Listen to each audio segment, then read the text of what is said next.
80 रुपये 80 खपत है, और बिजली का बिल फिर कितना है? यूनिट खपत 80।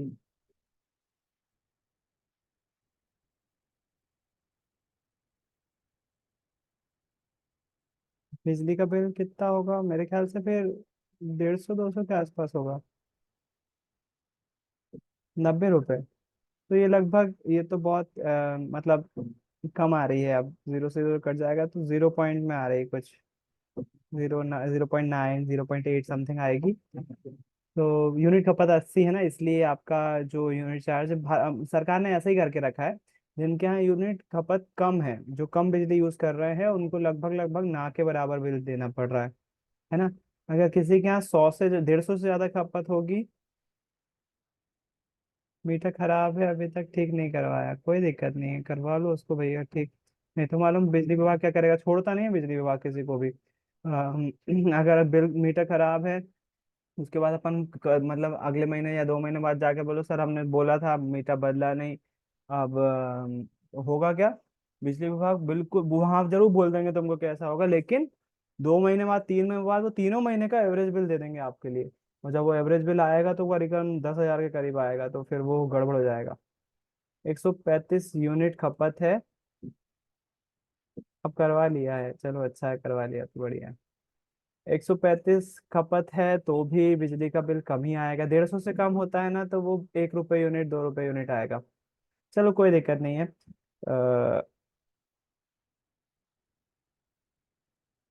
अब कैसे बताऊं फिर? 150 से कम तो 1 यूनिट 2 रुपये ही आएगा, 1 रुपये के करीब आएगा। सही यूनिट का पात्रतापन को, उसके बाद चलता है। अब क्या है ये? जिनको भी 150 से यूनिट खपत कम हो रही है वो सब विशेष योजना के अंतर्गत पात्र हैं। वो उनको केवल 1 रुपये यूनिट या 2 रुपये यूनिट ज्यादा से ज्यादा देना पड़ता है। तो अच्छा है, खैर फिर। मान लो 1 रुपये यूनिट, जब जितने भी बच्चों ने बोला अभी सबका 1 रुपये ही लगभग आया है। 1 रुपये अगर यूनिट है, 1 रुपये पर यूनिट खपत है, ये तो फिर और आसान हो जाएगी अपने लिए कैलकुलेशन।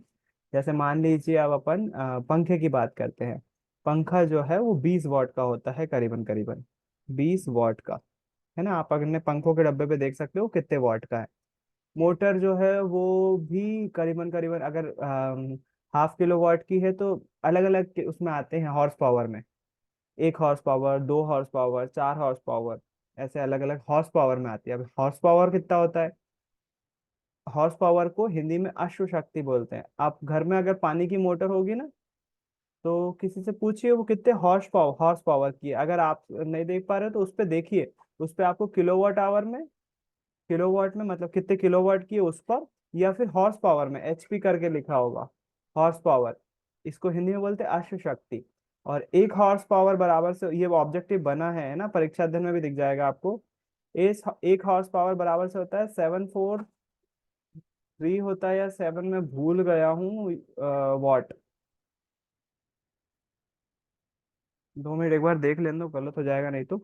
743 या 7 होता है, 747 ऐसे कुछ होता है।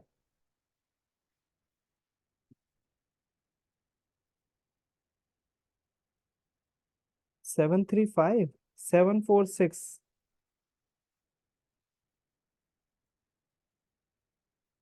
746, 746 वॉट। 1 हॉर्स पावर बराबर से 746 वॉट होता है। 746, है ना। तो हमारे घर में जो मोटर होती है ना, एक बात ध्यान रखना आप लोग। घर में अगर कोई चीज सबसे ज्यादा बिजली बिल खींच रही है तो वो होगी जो चीज घूमने वाली होगी। चाहे वो मोटर हो, चाहे वो मिक्सर ग्राइंडर हो, चाहे वॉशिंग मशीन हो, कोई भी चीज अगर घूम रही है ना, वो सबसे ज्यादा, पंखा हो, कूलर की मोटर हो, सबसे ज्यादा बिल ये घूमने वाली चीजें ही कंज्यूम करती है। और खास तौर पे हमारे पानी के पंप या मोटर, है ना। तो मोटर जो है हॉर्स पावर में आती है। आपके घर में कितने, पापा से पूछेगा आपके घर में अगर मोटर डली हुई है, गांव में आपके उसमें भी डली हुई होगी, क्या बोलते हैं, कुओं पर भी। और घरों में भी मोटर डली हुई होगी, तो आप उनसे पूछेगा कितने हॉर्स पावर की मोटर डली। अगर आपके यहाँ नहीं डली हुई है तो आपके फ्रेंड के यहाँ पूछिए कि वो मोटर कितने हॉर्स पावर की है ना। अगर हॉर्स पावर में है तो अच्छी बात है। और अगर फिर भी नहीं पता हो तो मोटर अगर यूज करते हो डेली, क्योंकि पानी भरने के लिए कई जगह पे यूज की जाती है उठाऊ मोटर, मोटर लगा दी फिर चालू कर ली, पानी भर लिया और मोटर वापस रख ली, तो उस मोटर पे एक पट्टी लगी हुई होगी, आप पत्ती पे भी देख सकते हो, उस पे इकाई लिखी होगी, या तो किलोवाट में लिखी होगी वो कितने किलोवाट की है, या फिर एचपी में लिखी होगी कितने एचपी की है। ज्यादातर हमारे घरों में 1 हॉर्स पावर की मोटर यूज करते हैं, 1 एचपी, है ना। और अगर 0.5 की भी की जाती है, 0.5 हॉर्स पावर की भी की जाती है, तो डिपेंड करता है कितने हॉर्स पावर की मोटर है उस पर कि हमारा बिजली का बिल कितना आएगा। चलो खैर, अब अपन अगले क्वेश्चन पे आते हैं। अगले पेज पर कुछ क्वेश्चन दिए हुए हैं। ये मैंने क्यों डिस्कस किया, केवल और केवल इसलिए कि हॉर्स पावर आपको थोड़ा सा पता हो कि हॉर्स पावर क्या होता है ना।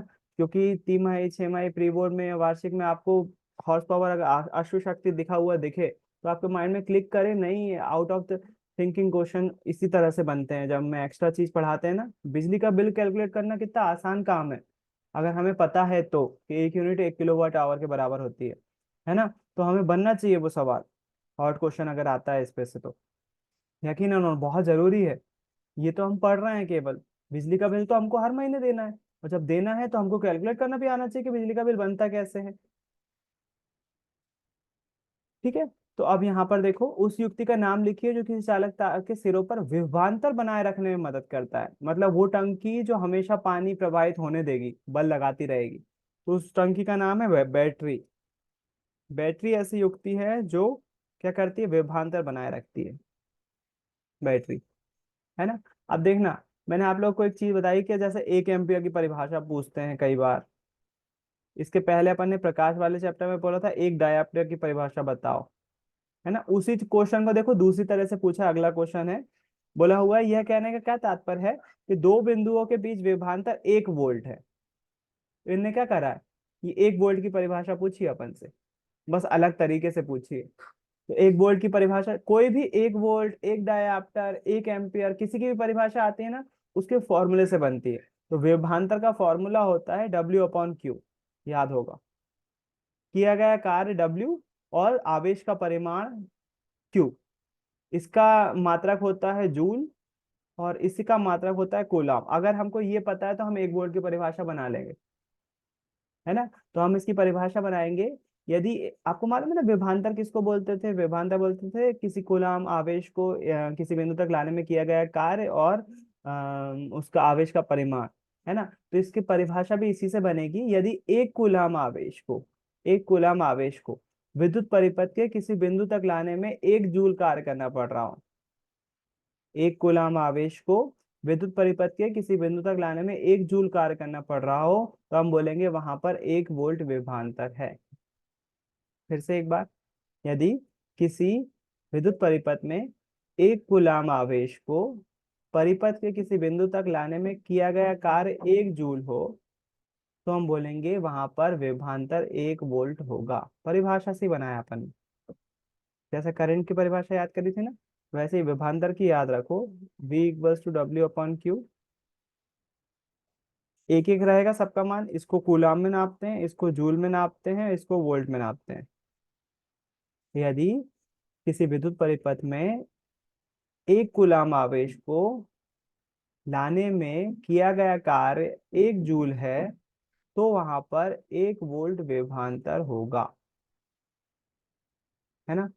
तो थोड़ा बहुत तो याद करना पड़ेगा, लिखा होगा आपके कॉपी में लिखा हुआ होगा। उसके बाद, 6 वोल्ट बैटरी से गुजरने वाले हर 1 कूलम आवेश को कितनी ऊर्जा दी जाती है।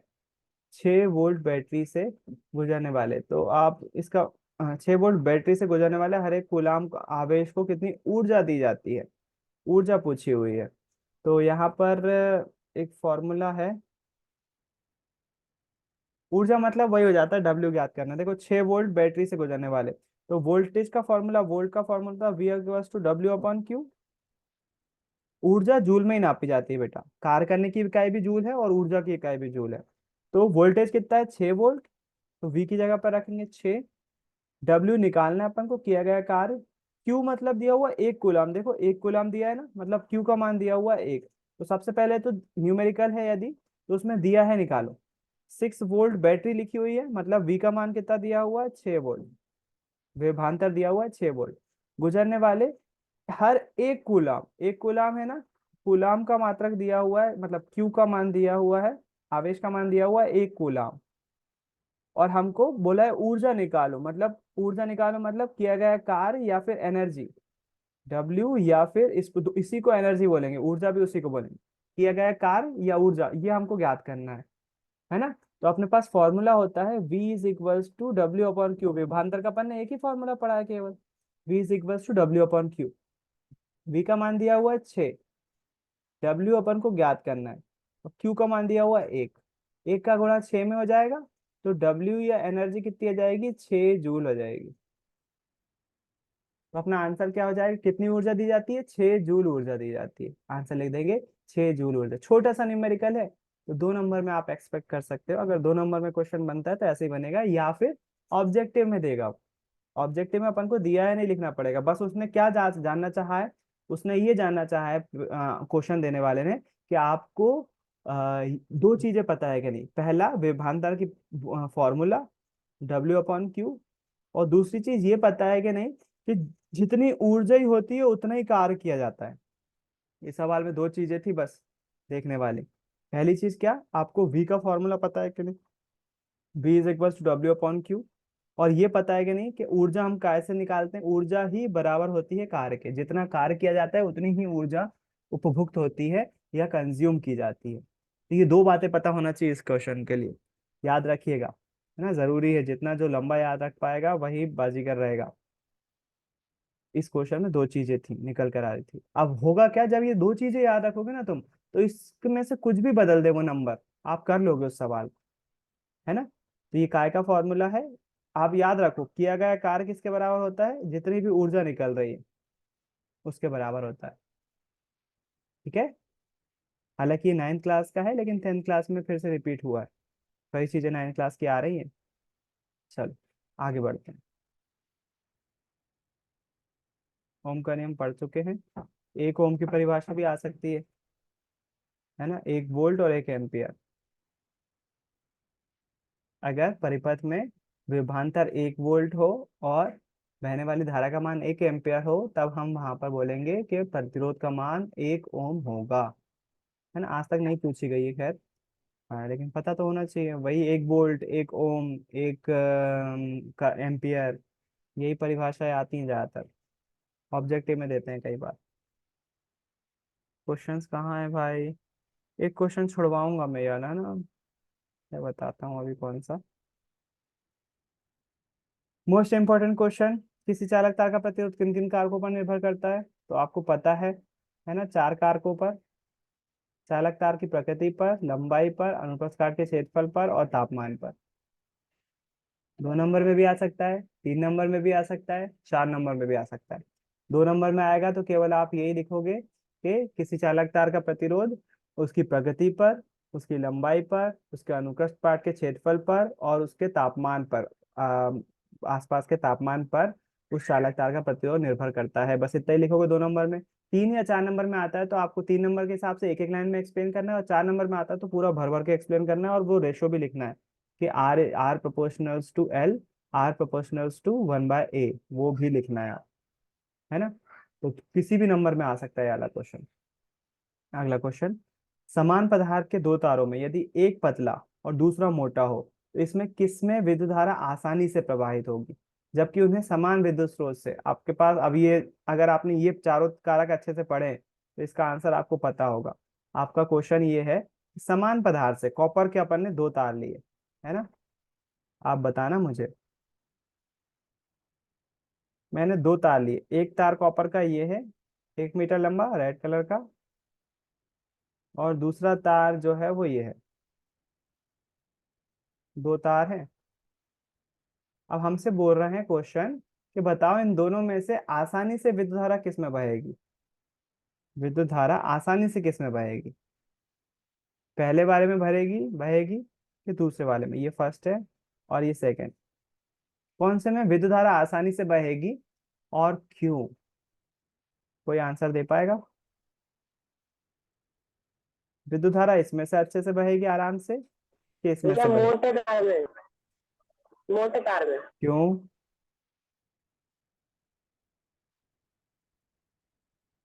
क्या आंसर सही है, बाकी कोई बोलेगा?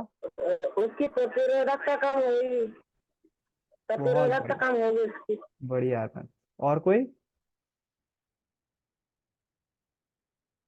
इसका प्रैक्टिकल नॉलेज, इसको प्रैक्टिकली पढ़ाओ तो बस ये लिख नहीं पाएगा वैसा, लेकिन इसको समझ में सब कुछ आ जाता है। बहुत बढ़िया अरमान। एग्जैक्टली हमने यही पढ़ा था कि अगर हम चालक तार की मोटाई बढ़ाते हैं तो प्रतिरोध कम होता जाता है। याद होगा, चालक तार का प्रतिरोध अपन ने अनुप्रस्थ काट के क्षेत्रफल में पढ़ा था। अगर हम चौड़ाई बढ़ाते जाते हैं तो प्रतिरोध कम होता जाता है। मतलब पतले तार का प्रतिरोध ज्यादा होगा, मोटे तार का प्रतिरोध कम होगा, है ना? इसका आंसर यही है। मोटे तार में मोटे तार में विद्युत धारा आसानी से बहेगी। क्यों? क्योंकि इसका प्रतिरोध कम होता है। और अगर सही शब्दों में बोलूं, हरमन का आंसर बिल्कुल सही था। बस शब्द कैसे बोलना पड़ेंगे अपन को बोलना पड़ेगा यहाँ पर। पहले तो क्वेश्चन से लेंगे अपन शब्द। कोशिश करा करो आंसर आंसर डिजाइन करने की, बनाने की। आंसर क्या बनेगा इसका? आंसर बनेगा, वैसे मैं तो अभी अभी तो बिल्कुल सही बोला उसने, है ना? मैं लिखने की बात कर रहा हूँ। अभी के लिए बिल्कुल सही था आंसर। लिखेंगे तो अपन क्या लिखेंगे? समान पदार्थ के दो तारों में यदि एक पतला तथा दूसरा मोटा हो तो इनमें से मोटे विद्युत धारा में, मोटे तार में, मोटे तार में विद्युत धारा आसानी से प्रवाहित होगी। क्योंकि, इसके बाद अपन ये हटा देंगे, क्यों लिखा है ना, क्योंकि मोटे तार का प्रतिरोध पतले तार की अपेक्षा में कम होता है ना? अनुप्रस्थ काट का क्षेत्रफल बढ़ने के साथ साथ प्रतिरोध कम होता जाता है। इसीलिए मोटे तार में से विद्युत धारा आसानी से बहेगी, क्योंकि उसका प्रतिरोध कम होगा। समझ में आया है मेरे ख्याल से? समझना जरूरी है। जैसा आंसर हरमन ने दिया ना, ये पहली स्टेप है। आपको क्वेश्चन का आंसर बनना चाहिए। आप सभी से बनना चाहिए था, मुझे नहीं मालूम क्यों नहीं बना। कुछ लोग के दिमाग में होगा लेकिन बोला नहीं, लेकिन गलत बात है। आपसे पहली स्टेप हरमन की बिल्कुल सही है। आपसे भी मैं यही एक्सपेक्ट कर रहा हूँ कि पहली स्टेप पे पहुंचो। आपको पता होना चाहिए किसी चालक तार का प्रतिरोध किन किन, आपको लिखना नहीं आ रहा ना, आपको ये पता होना चाहिए लंबाई बढ़ाएंगे तो प्रतिरोध बढ़ेगा, अनुप्रस्थ काट का क्षेत्र बढ़ाएंगे तो प्रतिरोध कम होगा, तापमान बढ़ाएंगे तो प्रतिरोध बढ़ेगा। अगर हम अलग अलग प्रकृति के तार लेते हैं, चांदी सोने अलग अलग तार लेते हैं, तो उनके सबके प्रतिरोध अलग अलग होंगे। ये पता होना चाहिए। पहली स्टेप है ये, हर क्वेश्चन का, है ना? भले ही याद ना हो क्वेश्चन का आंसर, लेकिन हमें पता होना चाहिए कि इसका आंसर है क्या। अगला, मान लीजिए किसी विद्युत अवयव के, अवयव मतलब होता है तार, समझ लो, विद्युत अवयव के दो सिरों के विभवांतर को उसके पूर्व के विभवांतर की तुलना में घटाकर आधा कर दें। उस कर देने पर भी उसका प्रतिरोध नियत रहता है। तब उस अवयव से प्रवाहित होने वाली विद्युत धारा के मान में क्या परिवर्तन हो? अगर ओम का नियम पढ़ा है तो इसका आंसर बिना उसके आप दे सकते हो। आपसे ये बोल रहे हैं कि मैंने एक तार लिया, मान लो मेरे पास एक तार है, और इसके अक्रॉस हमने वोल्टेज लगाया, बैटरी लगाई। मान लो उदाहरण के लिए 12 वोल्ट की बैटरी लगाई। एक तार के अक्रॉस में बैटरी लगाई 12 वोल्ट की, और इसमें विद्युत धारा प्रवाहित हो रही है, मान लो उदाहरण के लिए 2 एम्पियर। 12 वोल्ट की बैटरी है और 2 एम्पियर की धारा प्रवाहित हो रही है। अब बोल रहे हैं इसी तार के अक्रॉस अगर मैं 12 की जगह 6 वोल्ट की बैटरी लगा दूं, 6 वोल्ट की बैटरी लगा दूं, तो बताओ करंट का क्या होगा? बैटरी मैंने आधी कर दी, पहले 12 वोल्ट की थी, तो अब कितनी की कर दी? 6 वोल्ट की कर दी। तो बताओ करंट कितना होगा? अगर ओम का नियम ध्यान से समझा है तो आंसर पता होना चाहिए।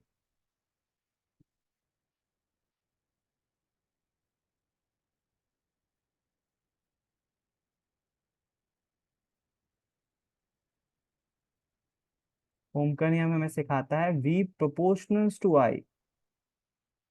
प्रोपोर्शनलिटी का मतलब क्या होता है? अनुक्रमानुपाती का मतलब क्या होता है?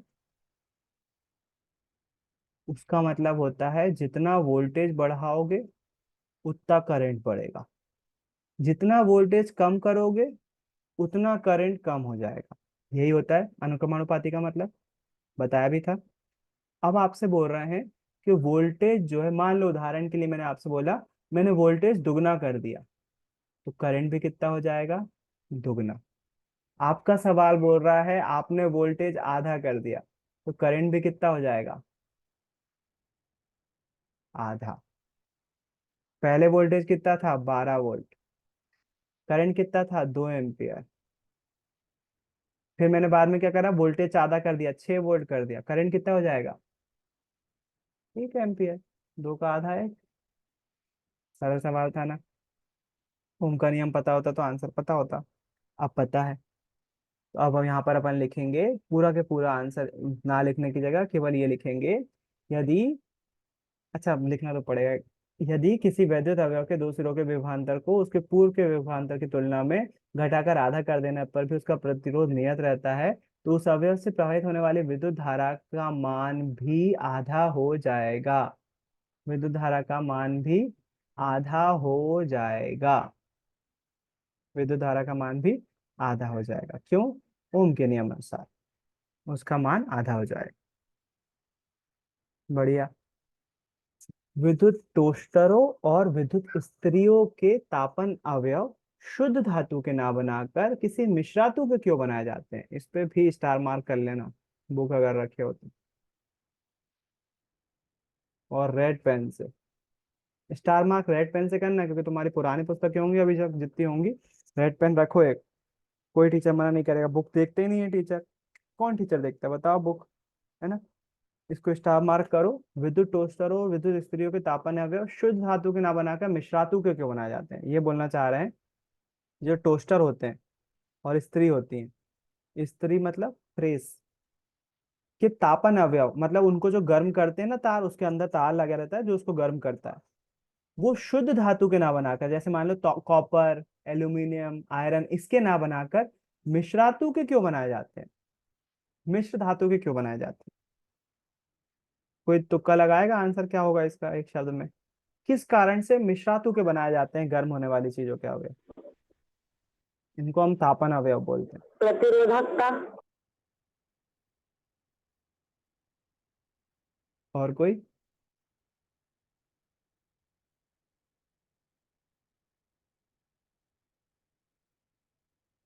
नहीं? क्या कर रहे हो भाई आप लोग?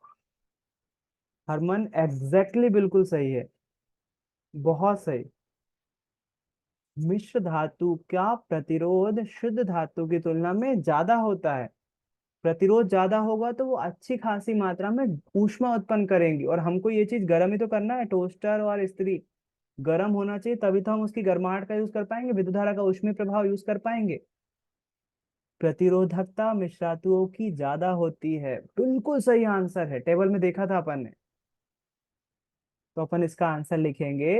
विद्युत टोस्टरों तथा विद्युत स्तरियों के तापन अवयव शुद्ध धातु के ना बनाकर मिश्रातु के बनाए जाते हैं, क्योंकि क्योंकि मिश्रातुओं का प्रतिरोध शुद्ध धातुओं की तुलना में ज्यादा होता है। ज्यादा होता है ना। मिश्रातुओं का प्रतिरोध शुद्ध धातु की तुलना में ज्यादा होता है, इसीलिए ये सब तापन अवयव मिश्रातुओं के बनाए जाते हैं। बढ़िया।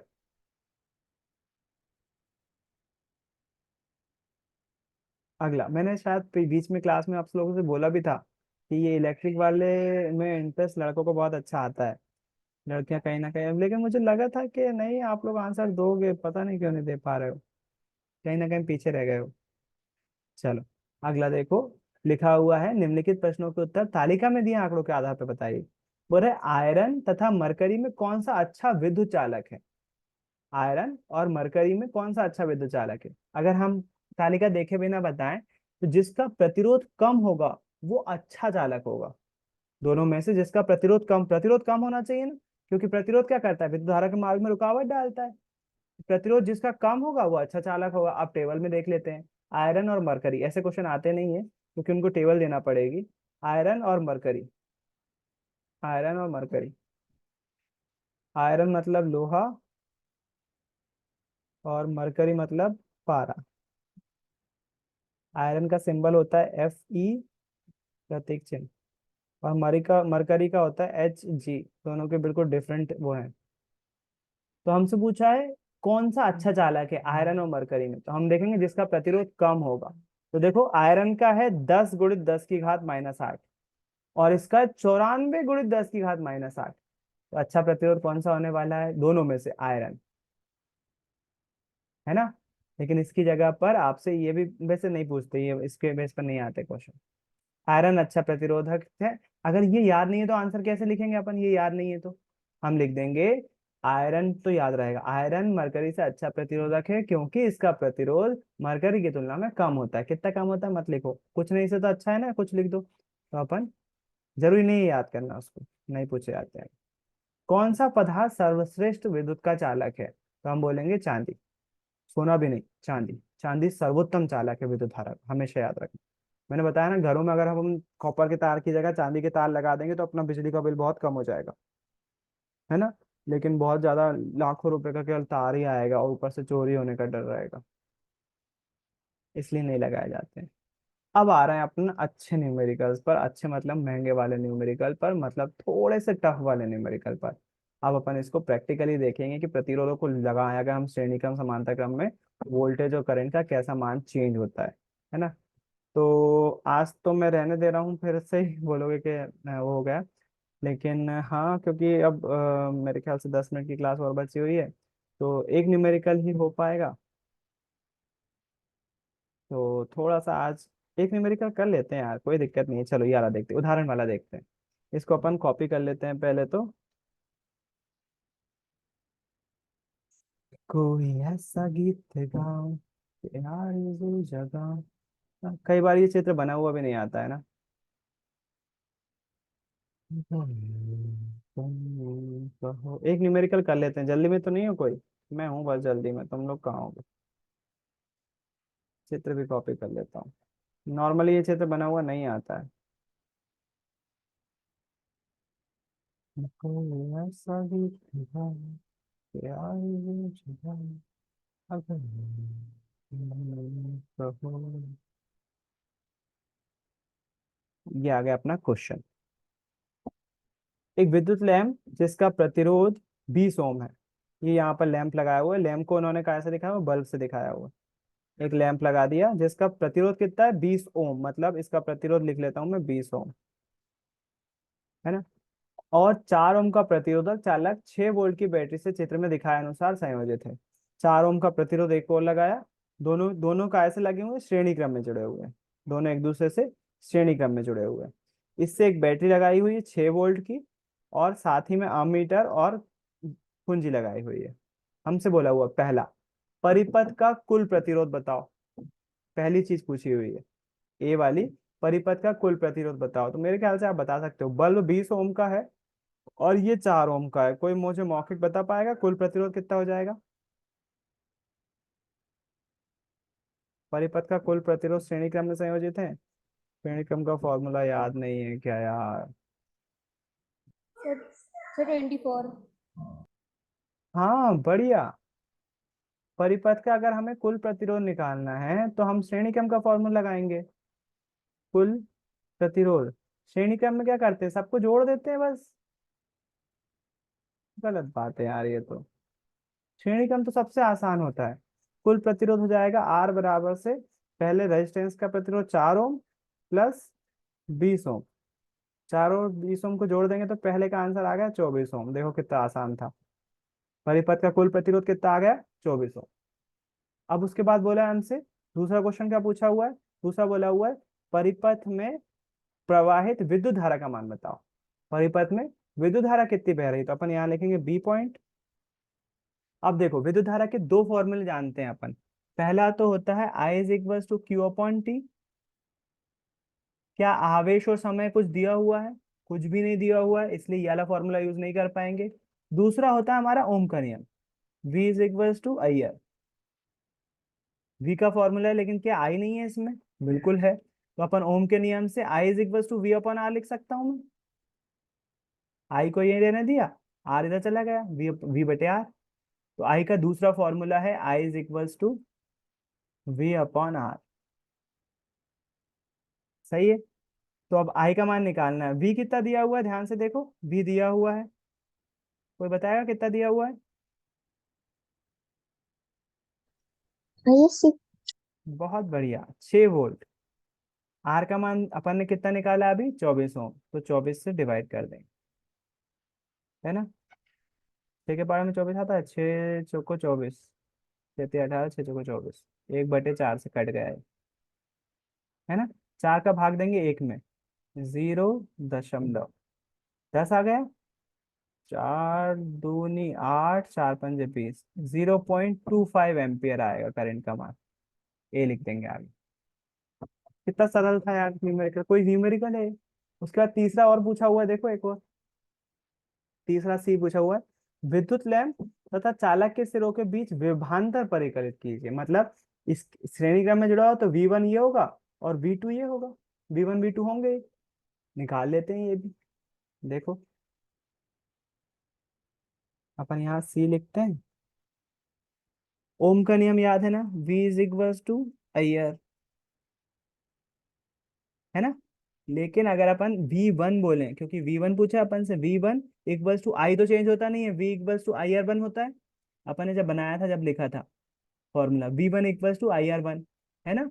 तो V1 के वैल्यू फाइंड करना है अपन को। V1 बराबर से हो जाएगा, I का मान कितना आया, 1/4, 0.25 भी लिख सकते हैं अपन। और R का मान कितना है, 4, R1 का मान लिख दिया 4। तो V1 बराबर से कितना आ जाएगा, 4 से 4 कैंसिल हो जाएगा, इसलिए मैंने 1/4 रखा था मान, ताकि काटने में आसानी हो। 1 वोल्ट आ गया V1 का मान। V1 बराबर से कितना हो जाएगा, V1 बराबर से आ जाएगा 1 वोल्ट। इसी तरह से V2 निकालेंगे, तो V2 बराबर से क्या होगा, V2 बराबर से होगा IR2। अब ये फॉर्मूला याद नहीं है तो फिर गलती थोड़ी सी आपकी है। अभी भी याद नहीं है तो आप कर लो। V2 = R2, V2 का मान निकालना है अपन को। आई का मान अभी वही रहेगा, तो 1/4 ही लिखूंगा मैं। R2 का मान कितना है, देखो 20 ओम का है ना, तो 20 आ जाएगा। V2 बराबर से कितना आएगा, 4 पंजे 20, 5 वोल्ट। कैसे जानेंगे कि आंसर सही है क्या नहीं, V1 V2 को जोड़ दो, 6 आना चाहिए। V2 5, V1 1, 5 और 1 6, क्योंकि देखो वोल्टेज 6 वोल्ट था, 6 वोल्ट आ रहा है अपना टोटल, बिल्कुल सही है अपना आंसर। इतने आसान न्यूमेरिकल हैं, मैं तुमको जब में डरा रहा था, है ना। लेकिन प्रैक्टिकल है, बहुत प्रैक्टिकल है।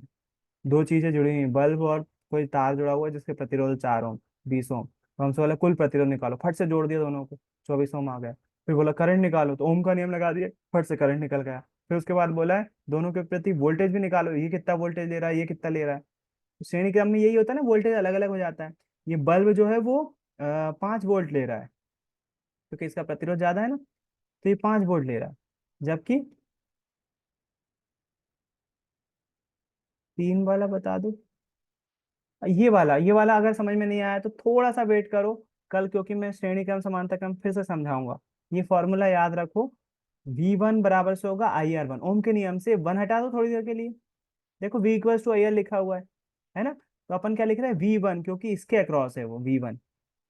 V1 बराबर से, I सेम रहता है श्रेणी क्रम में, I चेंज नहीं होता, तो I1 नहीं लिखेंगे अपन।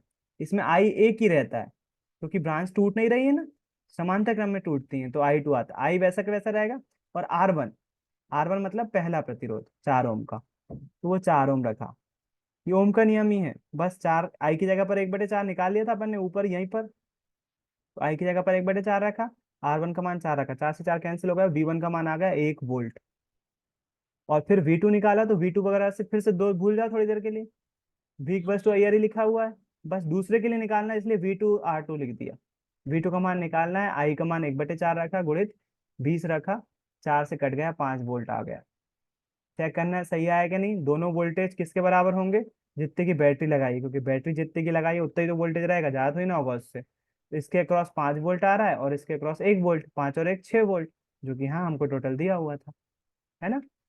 तो ये न्यूमेरिकल है, थोड़ा सा कठिन है मुझे मालूम है, थोड़ा सा तो है, लेकिन कोई दिक्कत नहीं है, अपन और भी करेंगे अभी सवाल। अभी देख लो आप, एक क्वेश्चन था सपना का कि परिवर्ती प्रतिरोध किसको बोलते हैं। तो लैब में आपने ऐसा इंस्ट्रूमेंट देखा होगा, मैं बता दे रहा हूँ। रियोस्टेट, इसको बोलते हैं परिवर्ती प्रतिरोध। कैसे काम करता है, थोड़ा सा वेट करो यार, क्योंकि मैं दिखा के बताऊंगा तो समझ में आएगा, यहाँ से समझ में नहीं आएगा ऐसे। मैं कोशिश कर लूंगा कल समझाने की, लेकिन ये समझ में नहीं आएगा ऐसे। रियोस्टेट को ही परिवर्ती प्रतिरोध बोलते हैं।